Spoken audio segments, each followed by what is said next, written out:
Okay, so for this video, it's Essay 2 for Unit 1. So first we're going to talk about the resting membrane potential. So that's RMP, resting membrane potential. And the resting membrane potential is mostly influenced by potassium.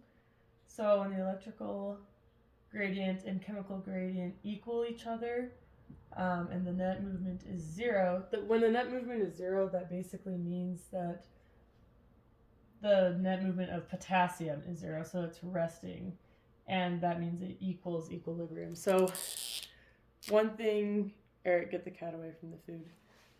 One thing that's kind of interesting about this is that, like, if we have a container of, and then we have this dividing everything. Oh, that's not dry. Kind of like that. We can have all of our potassium and our sodium and everything around here, right? And then we can put potassium and sodium on the other side. And if potassium is the only thing that's permeable, potassium will start to move over into this other part of our container. But the sodium won't be able to, but they will still eventually be able to reach equilibrium. And that's called, so for every potassium ion moved, because of a concentration gradient, because there's less ions on this side of the container than there are on this side, potassium will move with its concentration gradient over here. And everyone that goes over another potassium ion is moved by an electrical gradient. So like this one will move over, and then because of an electrical gradient, another potassium will also move over into that container, and eventually it will equal out to equilibrium, and then the net movement of potassium will be zero, so it will be resting. So for cells, some things that the cell membrane has that account for the resting membrane potential's development. So the membrane is 50 to 100 times more permeable to potassium than it is to sodium. So here's why. In the cell, there are different channels that we kind of talked about in the last video. And there's open gated channels for potassium, so that potassium can go wherever it wants, can go through here and do as it pleases. But for sodium, they can be either mechanically gated or voltage gated channels. So I think we drew it's kind of like this last time. It was like the ball and chain looking thing, and these are typically closed, so sodium can't go in and out however much it wants, but potassium can. So it's similar to the picture we drew before. Potassium's permeable to our little imaginary little line or divider, but sodium is not. So sodium can't go where it likes. Okay, so one thing I almost forgot to mention. When sodium leaves the cell, it leaves behind negative charges on the inside of the cell. So let's see here. I gotta look over my outline. So it will leave the cell, it leaves behind negative charges. Oh, and another thing about equilibrium, this is what I was going to mention. It's measured in millivolts, which is just, and V is millivolts. And there's more things that we're going to talk about that are also measured in millivolts. So at rest, the membrane is polarized. That's what you can say. And there's depolarization, and that's when the membrane moves closer to zero, like the membrane potential moves closer to zero.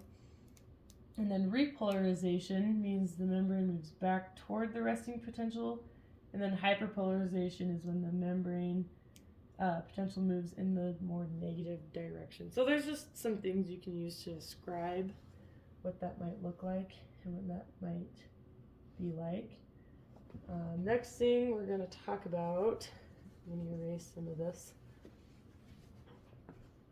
is the Nernst equation and the driving force. I'm going to write out the Nernst equation, but I'm going to pause this first. Okay, so we've got the Nernst equation all written out. We also have the driving force equation all written out. So the Nernst equation, basically, the equilibrium potential can be determined by the Nernst equation. So what we have here, Ex just means the equilibrium potential. I'm just going to write out potential. Well, I'm going to write out equilibrium potential. Oh, I forgot my L. And then Z is the charge of an ion. Charge of an ion. And then over here, ion in and then ion out. So in is just like the concentration of an ion inside the cell. And then this one is the concentration of an ion outside of the cell. And then the negative 61.5 is a constant, and it's, if I'm remembering correctly, it's the gas and temperature and then the Faraday's constant. That's all kind of put into one number. Basically, it's the overall body temperature. And so we have that all in just one thing in our equation. And the Nernst equation can work for some things, but overall, in general, it's not really a super trustworthy equation that you can use for everything. Our driving force equation accounts for both electrical and chemical gradients and their effect on the ion that you're calculating and all the stuff that you're looking for.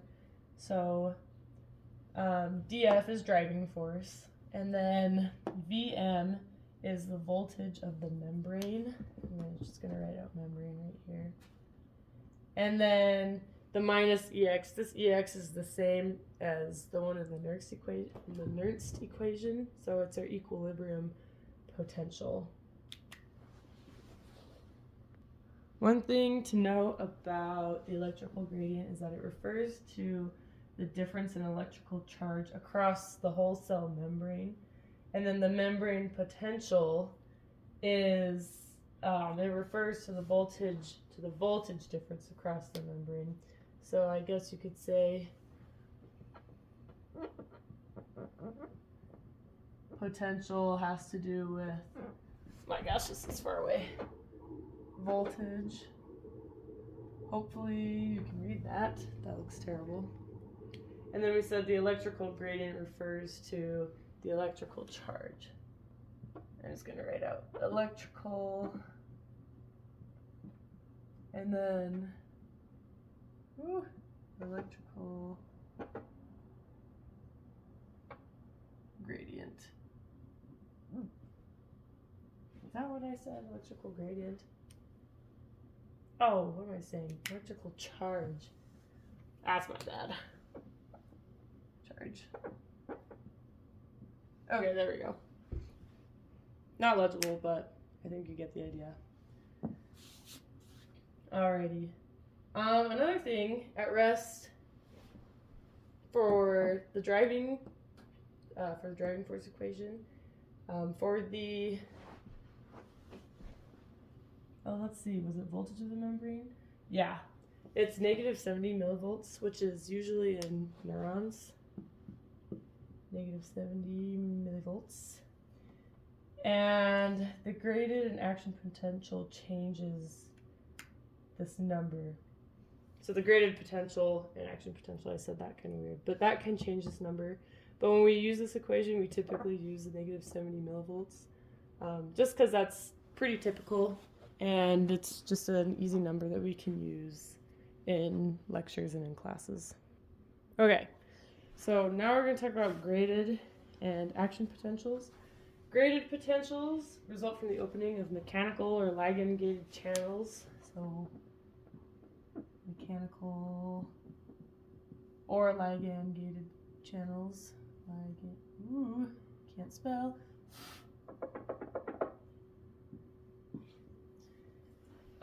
So kind of how you can think of these, if a stimulus is repeated over and over, it can make the membrane potential more negative. So you can kind of I think in the book it says you can almost add those signals together, and you can remember that it's being added, so it's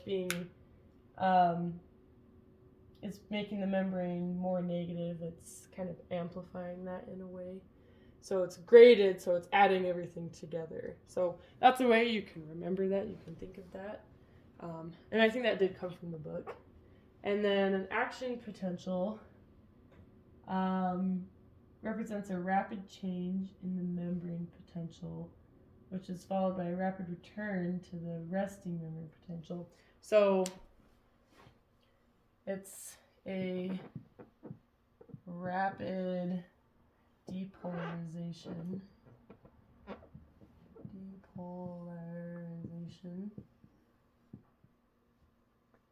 And then it goes to a rapid repolarization.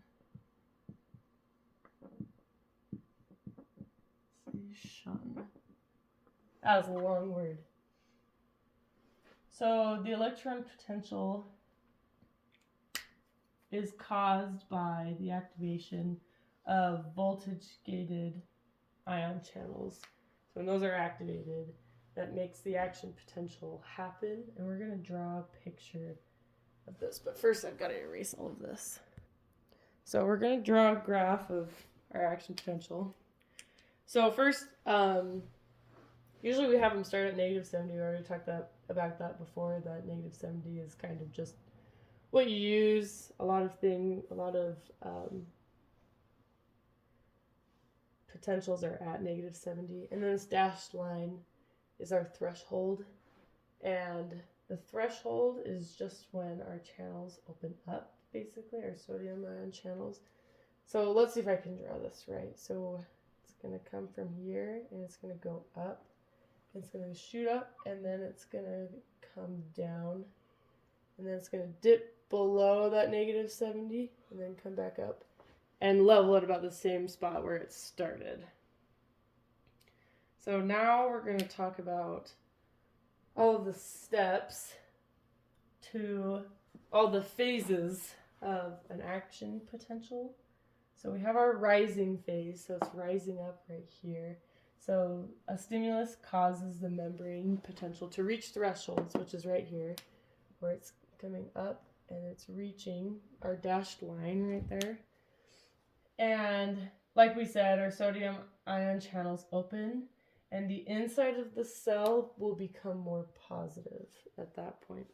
And our sodium ion channels are opening. So we'll just write that just so we can visualize that. And then we have our falling phase. Our sodium ion channels inactivate, and our potassium channels will open. So let's see here. What else was I going to say? That would be over here, kind of in this area. Our potassium channels open. Potassium will flow out of the cell. Maybe I should draw a cell. Maybe I'm not quite that talented. I can't reach that far. This will restore the membrane to its resting state for a little bit. And then another phase is what happens after hyperpolarization. So the membrane potential becomes more negative, and then the potassium channels begin to close. Maybe I should write all of this out. Maybe I'll write it out in red in a moment. And then we also have our refractory periods. So there's a relative refractory period, and the relative one is, I'm just going to make a little dashed line of roughly where that would be. Kind of right here. Maybe a little bit more to the left, slightly. But this is our relative refractory period. And then there's also an absolute refractory period, which I'm going to do in blue, or not blue, green. Absolute. It's right up here. Absolute. Hopefully you can see that. Yeah, you can see that. Okay, good. Where was I? So our relative refractory period, some of the sodium ion channels have returned to a resting state, and the membrane potential is very far from the threshold. And that's talking about down here, down lower. It's pretty far from our threshold right here, going across like that. And then our absolute refractory period is this green one up here. Sodium ion channels are inactivated, and an action potential can't be triggered at all because it's already shooting up, and it's going to shoot straight back down. Let's see here. Oh, and I forgot to mention, or I forgot to write out that our hyperpolarization is this dip right here where it comes down super far. Hyper, not hypo. I kept saying hypo for a while. Hyperpolarization. There it is. Hyperpolarization is this dip that comes down, and then eventually it will go and level off. Okay, next thing we're talking about is capacitance. This is definitely where I will be losing points because capacitance is very confusing and I don't know if I have a strong understanding of it. But from what I gathered in the book, capacitance is the amount of charge we have separated per volt, and there's a pretty good drawing of capacitance. Let me see if I can recreate that. So there are these two pictures. We've got our positive charges and then we have our negative charges. And let's see here, what color should I be using for this?